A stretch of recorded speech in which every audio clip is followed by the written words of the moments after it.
in collecting.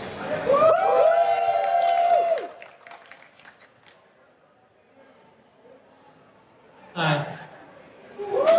Dave, we're back, and yes, this is our first live show. And Yeah. it's right after our 3-year anniversary. Yeah, everybody who doesn't listen actually heard how long I do the high for in real life. Yes, in real life. Before person. Eric edits it. So we are live here at Zapp Con. Inviting us to do this panel. Yeah, it's been a 2-year wait, but it is well worth it. Yes, and this should have been on your birthday, so happy belated birthday. It's my 39th birthday all over again, but outside this time. So returning to the show, outside of the confines of the virtual media roundtable, is our friend, your friend, and marketer for both the G.I. Joe and Dungeons & Dragons teams at Hasbro. Give it up for Emily Bader. That was a very authoritative point, too. It was like, you're a friend, so somebody's. Well, it's true. Emily, welcome back to the show. Thank you for having me. I'm very excited to be here. So, as is usually the case when we are lucky enough to have somebody from one of these major toy brands, we are going to open it up to questions at the end here, so that way you guys can ask Emily some your burning questions about the G.I. Joe brand. So if you've looked at the Instagram story, that's not Yeah, this no, time. We're live. We have people that are going to ask questions. So, That's close. jumping right in, congrats again on an awesome Miss Tank campaign. Thank you. You guys absolutely crushed it. Now that everything has wrapped, when will backers get their chance to vote on the His Tactician colorway? Soon. So after a HasLab campaign closes, usually it's about what do we do? 45 days for funding, something along those lines. It's always a variation. His Tank got a couple of extra days because nobody wanted to work on a Saturday, so we all decided to extend it to the Monday instead of closing it on Friday. Seems like it worked out okay for us. So then you have after. Oh no! I touched the microphone. Okay, we're live, guys. So after you have the 45-day campaign, you have the 30-day cancellation window for anybody that's like, oh, I made a mistake. I can't pay my rent. It's a hard choice. Do I not have a home, or do I have a not have a His Tank? It's a difficult decision to make. So we wait for the end of the 30-day period, and then it was really important to us that we didn't open up that voting window early because we wanted everybody who backed to be able to vote on the colorway, because we know that that's one of the really exciting parts of the campaign, that you guys actually get to pick what color figure you're going to be getting. That Ron Brudat is going to be doing the artwork for, who, by the way, we met with him last week. He is so sweet, and he's just like, I'm just so excited that people that are excited about like my artwork and the figure, and that so many years after he did those color studies, they're actually coming into play in a way that they never did originally, which is awesome. And I think that's one of the really fun parts about having a brand like G.I. Joe with so much history, is that we really can kind of go into the archives and say, okay, what kind of cool stuff do we have that never saw the light of day that we can use now? Which is fabulous. I'm sorry, I'm very off topic there, but you know me. Not at all. No, I'm definitely here for like Ron Brudat's resurgence in Twilight. It's the second Renaissance for him. He rolled in, he was so sweet. He rolled into the Hasbro parking lot in a convertible, like top down, nice and sunny out, and he was like, this is my sunshine car. And I was like, If you're not following Ron Brudat on social, by the way, definitely do that. Most of the pictures are about what he eats for breakfast. But awesome follow, great artist. Of course, he's did a ton of work for G.I. Joe and the Hasbro WWFs, among many other toys. and he will tell you that I believe he did the designs for 125 of the original G.I. Joe figures, which is wild. Sometimes he can't remember exactly which ones were his, but if you show him the drawing and it has his signature on it, he'll be like, oh yeah, I guess I did that one. So we have seen some fun collaborations with Transformers, which There's so our Megatron His Tank is right here, and then the second one was our Stalker, who comes with an Bumblebee Ostriker. Is that what it was? Yes.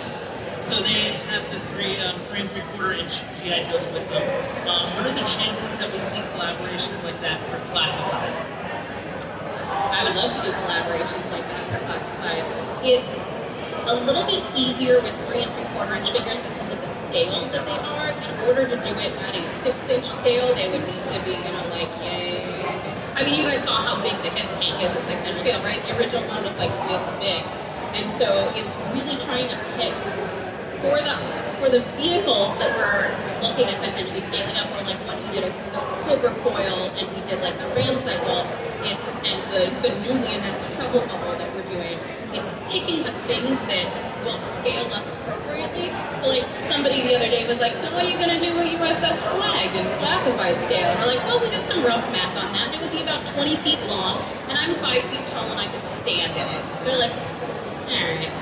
So Challenge accepted. Right? This is the perfect room for that flag. Yeah.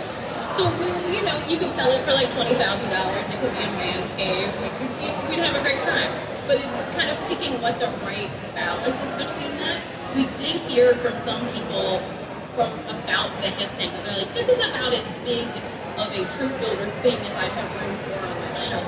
And so we're kind of using that as a little bit of a blueprint to say, okay, bigger than the Hiss tank, smaller than the Hiss tank, to kind of figure out how it could work with people's collections, keeping in mind that we know that all of you have these amazing toy collections and that, this isn't going to be the only thing that you have to find room for on your shelf. We were like, well, if we did like a 6-inch scale Terror Throne, people would just like use their dining room table as the shelf for that, right? Like, or just like, somebody's like, can we put it on the floor? I'm like, you're really gonna put what would end up being like a $800 toy on your floor? And you're like, yeah, why not? I'm like, do you have toddlers at home?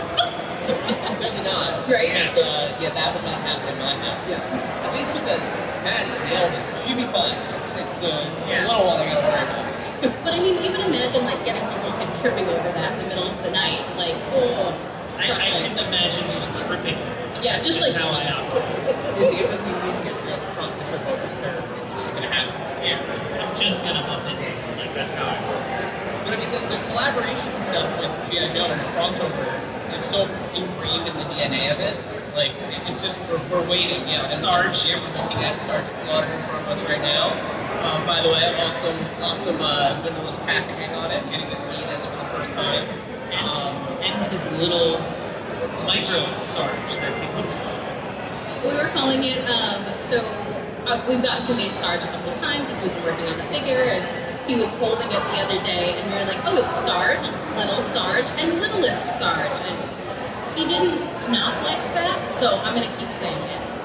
The littlest Sarge. Littlest Sarge. I think that might be the littlest Sarge. It's so cute. And what I would like to say is with the packaging on Littlest Sarge, it's like, an inch big. And you can actually take Littlest Sarge out of that packaging and then put him back in later so that it's not like, oh no, do I have to choose if I'm going to rip the blister on this thing? No, we give you multiple options for that price. And for those of you that are fortunate enough to be here in person, definitely after the panel, you can come down to the table, take a look. This stuff will be moving back to our table, so you can get a closer look at Sarge. And while we're talking about the cool things that we have on the table, Emily, why don't you tell us a little bit about Serpentor? Yes, so we were super excited. So we announced Serpentor as our Pulsecon exclusive item for G.I. Joe. So Pulsecon, which will be happening at the last weekend of September, 30 days half September. Great. So September 30th and October 1st will be when Pulsecon is happening. And so Serpentor will be the G.I. Joe. Jesus, I just said all of this.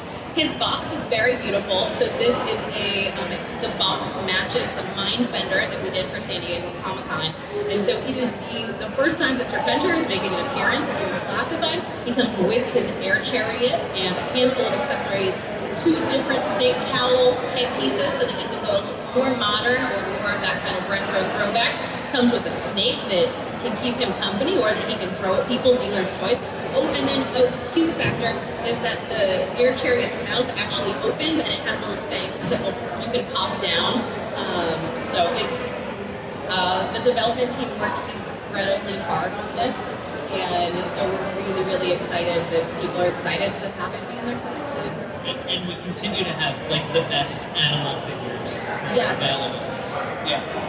Shouts to friend of the pod, Khalil, Caster's Corner, who's in attendance. Hi, buddy. Yeah, he's gonna open a zoo with all of the G.I. Joe animals. We just keep, when we're doing like development line planning, we're like, so we know that all of you are really excited about the articulated animals that we're doing. And so we just keep like throwing out the weirdest animals that we can do. So at one point I was like, could we do like a giant stingray and we have like cobra eels riding stingrays? Could we do like, what else would be fun? I don't know, like a panda bear or something, a unicorn maybe. But there's really no limits to the weirdness. You got tiger force. How about the tiger? We could do a tiger. There was the Drist figure that came out last year, 2 years ago for Dungeons and Dragons. It came with Guinevere, which was gorgeous. If you need a panther for your collection, that Drist figure is still available on Hasbro Pulse. It is a top-notch tiger sculpt or panther sculpt. Oh, big cats. Big cats. They all purr. It's fine. So you mentioned Dungeons and Dragons. You are also on Dungeons and Dragons team. I sure am. So far, we've only seen product tied to the upcoming film. Are there plans to include items from elsewhere in the D&D world? Yes. So there will be a full line of products for Dungeons and Dragons to support the movie release, and they will include elements that are both movie specific and draw from lore.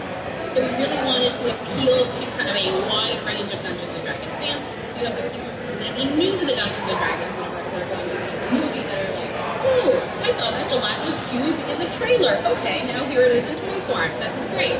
Or you may have those fans that have been playing for decades and are like, oh, I encountered this gelatinous cube in the first campaign that I ever ran, and gosh, I was stuck in it for like 8 turns, and I would really like to commemorate that. Maybe I could commemorate that with, a selfie series figure of me stuck in the cube forever.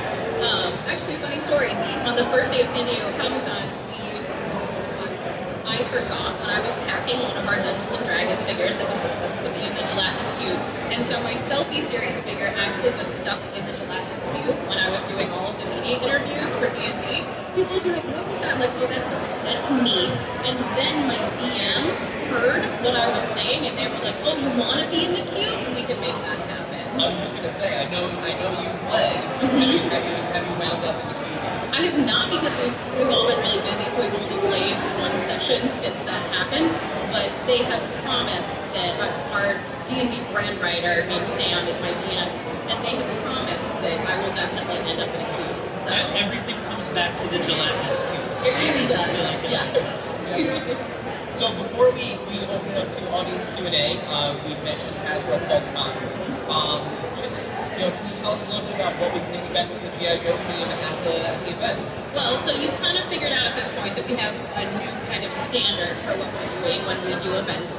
And so perhaps without commenting too well, Serpentor is going to show up, right? Because he'll go up for order. And then perhaps we will have some of the pre-orders that will be announced. Perhaps we will have some digital renders. Perhaps we'll do a couple of name-only reveals. Perhaps we'll have some special guests. Perhaps we'll do, something, What I can promise you is we are not announcing another Haslam at Pulsecon this year. I need to take a break from announcing it for a while. Flag stand down. Oh yeah. There will be no 6-inch scale classified flag announced at Pulsecon for you to have to mortgage your house against. This is both disappointing and good at the same Really time. sorry. Yeah. It's a split reaction. So with that, if anyone It is time.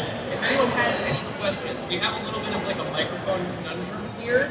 Yes. So if you have a question, feel free to come down and ask the question, and one of us will repeat it. Emily will do her best to answer. Or I'll tell you that I can't, and then I'll let you pick a different question. Yeah, or that. So who's up first? Dario's eating. Dario's eating, but he wants it. Khalil.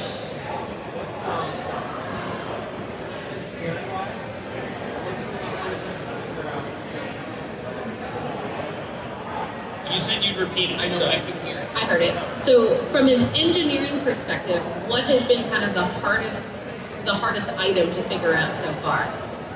I think we've had some amazing engineers on our team. So Chris, who was our engineer for quite a long time, totally ditched us when he moved with his girlfriend to Florida. So rude of him. And our new engineer, Rachita, is phenomenal.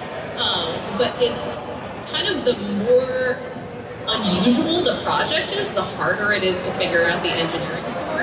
And so what you end up with is like the air chariot as something that is, totally new, that we have not done before, that has never been tested in 6-inch scale. It took a little while to figure out exactly how to make it work. The higher complexity items, so like the Hiss tank and the Sky Striker.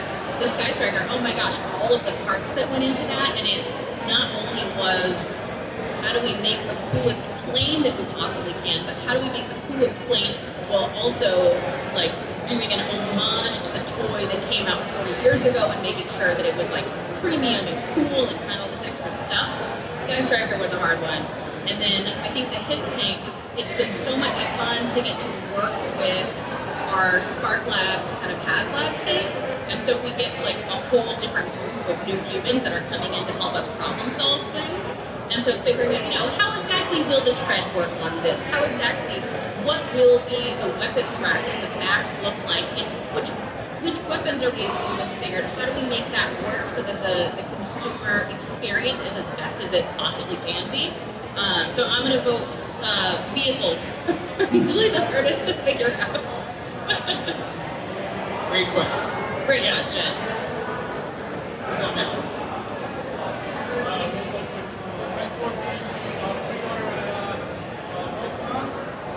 Yes, Serpentor is being pre-ordered at Pulsecon.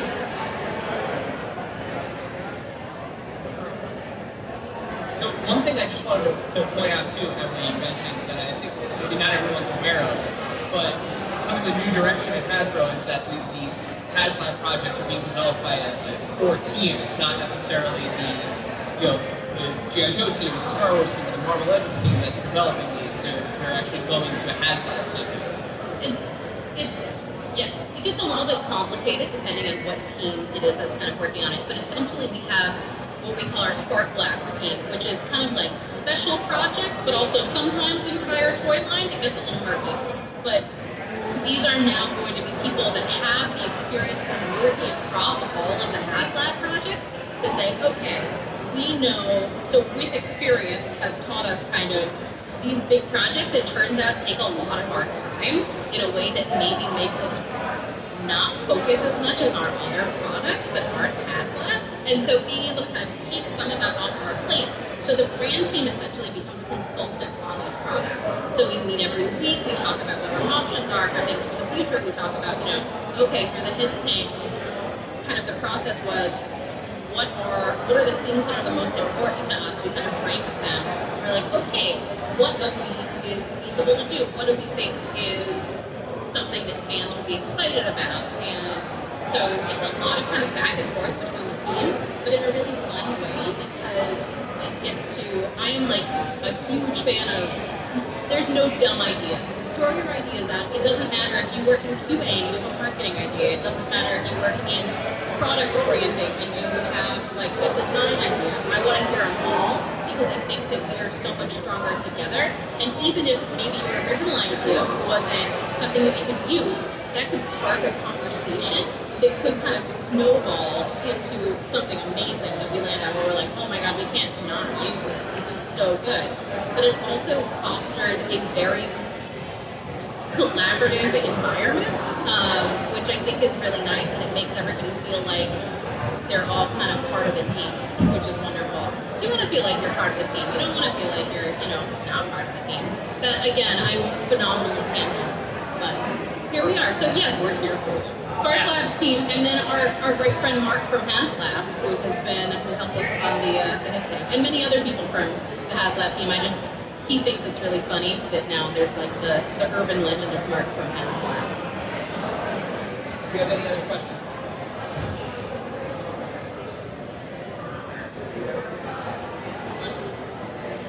Khalil, you're up. You're up again. So, it's more apparent that accessories kind of go up and down. If you look at all my they're not the software. I had to look at the structure to put it together. And I could figure out what it's going to So, if it's a gear balance for you guys, is it a weight balance? So to restate, basically the gist of the question, I apologize for not doing the entire thing, but within kind of the waves of figures, there has been, different kind of accessory counts, different kind of weight counts with that, and kind of how do we figure out kind of how that is balanced? Is that fair? So what it comes down to for us mostly, and Lenny is very focused on this from like a consumer happiness perspective, is when people look at boxes, we want it to look like we want them to look kind of equal when they're on shelf. And so usually the figures that have the bigger figures with the more stuff that's on them usually tend to come with less accessories because they take up more room in the box. So what then you see is the smaller figures that have less secondaries, or maybe the female figures that are smaller sculpts that have less plastic and less weight against them will come with more accessories that could be bigger accessories, that could be heavier accessories. But essentially our goal is when you're holding two classified boxes in your hands, we want them to feel roughly the same. So we want you to feel like you're getting your money's worth regardless of what figure you're getting. And that it's, a fairly even value proposition across the line. All right, guys. Well, thank you so much for your questions. That's going to wrap it up for the Q&A portion. Oh, wait, we have one more. Carry over. Sorry, let's go one more. Sorry. I see the slaughter company,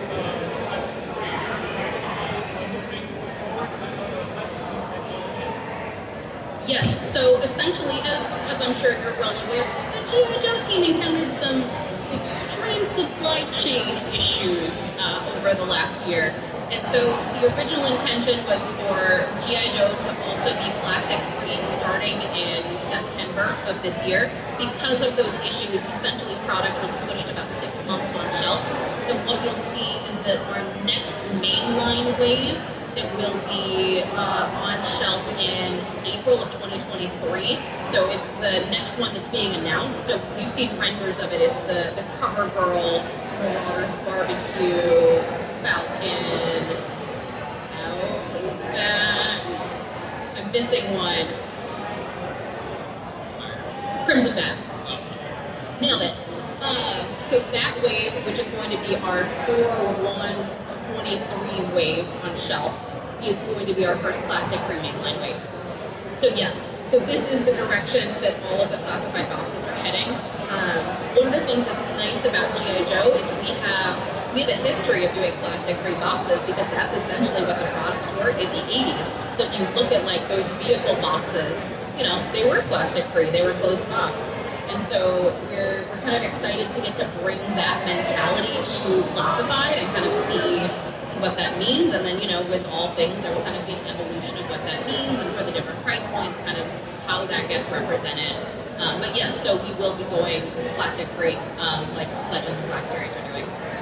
And I was gonna try to open it real quick to show you guys. There's a really cool cardboard clip. Oh, it's open on the bottom. Oh, it's open on the bottom. Yep, I got tricky. So what's cool is like the accessories. I was playing with this before, I shouldn't remember. But you can see that the number, the figure number will be on there. And then, on the front of the foot locker, you can see the character name, and then, your accessories are inside. And then we are doing, so all of the figures will be ratanned, like so, with printing on the back, which is nice. So a nice unboxing experience. Then with those kind of weapons caches, they do have, so the figure number, the figure name, and then it is the color of the box, depends on what their faction is. And then we are doing printing on the tissue paper, so your accessories will either come in tissue bundles, or some of the accessories that we want to make sure stay really flat will be packed out in cardboard. So like Sarge's baton, we want to make sure it stays flat and packed. So we're trying to give you a kind of a new unboxing experience, so we're not just like throwing everything in the box. But then those weapons caches, you can either use them for just hoarding things, you can use them for sorting, you can use them in your displays. And I think for most of them, the mainline ones are the correct size where you can actually put the figure in them as well. So like if you wanted to use them for storage, in theory, everything could live in there.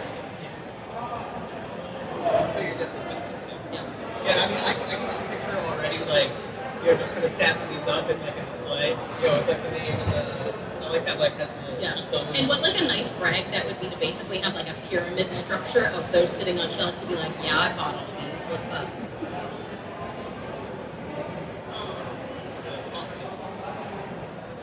And then there's the printing on the back of them as well that ties to the action. So this is the print that is on, so for the open boxes, that's the print that's on the back panel for when you're looking at the figures. And the ties are even paper, not plastic. They sure are. All like paper ties. So with that, that's going to wrap up the Q&A section. So as a returning guest, you know that we like to ask our final question. You know, Dave does his thing. So we have an altered final question for you. So Dave, would you like to fulfill your role as this show's James Lipton and ask our alternate final question? Why, yes, Eric, I would. So, a special alternate final question for our returning guest. What is the one toy you've always wanted, but were never able to get? So, it's going to be a long story. And, you know, not as long of a story, but I will have a follow-up that is a follow-up note from my last question the first time I was on the show.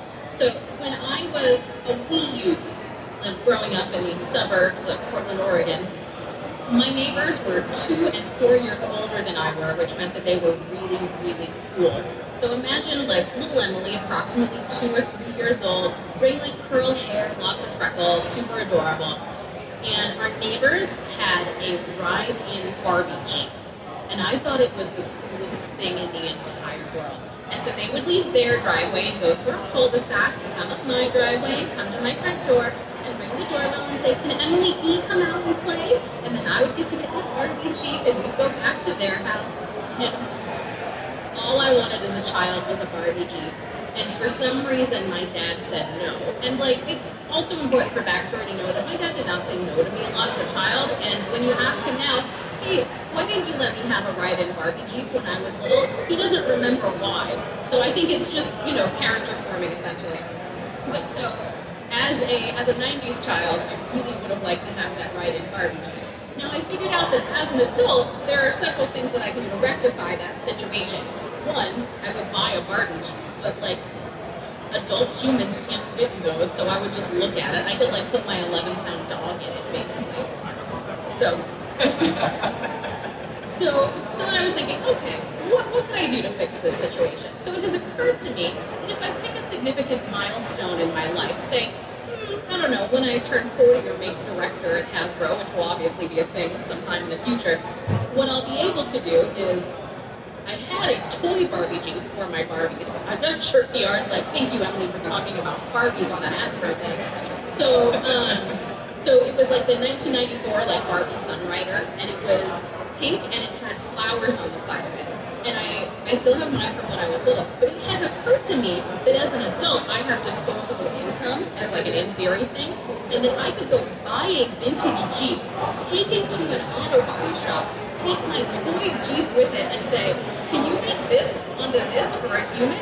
And then I could drive it as an adult. So that's my plan for how to fix that. So what do you guys think? Should Emily get her Jeep? All right, give it up. Exactly. So basically, I'd be doing the same thing but cooler. And the toy that I grew up with doesn't actually say Barbie on it either. So in theory, I could drive it to work at Hasbro and it would be fine. There we go. Yes. Yep. I love that. So make sure to stay tuned for years in the future when that happens. And I hope that was a good answer for my listener. That was the perfect answer. So what I will say, as a follow-up to our last time that we met, I told a story about my creepy bride doll that lives on my shelf that I brought home from Italy. And Oh no. Oh no. You need to bring that. You need to bring that. The creepy bride doll is here. Oh man. she's tucked in a linen napkin from Crate and Barrel to keep her safe. That's what you get for housewarming presents when, your mom goes to Crate and Barrel. Here's her head. It was everything I hoped for. Just a head. I feel like that is the creepy bride doll. Here's her one remaining leg. Yes.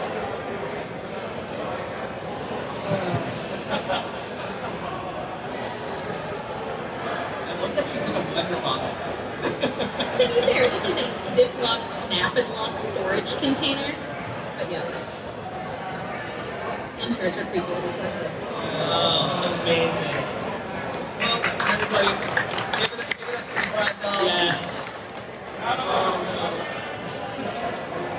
There she is holding her leg. Everyone leave while you still can.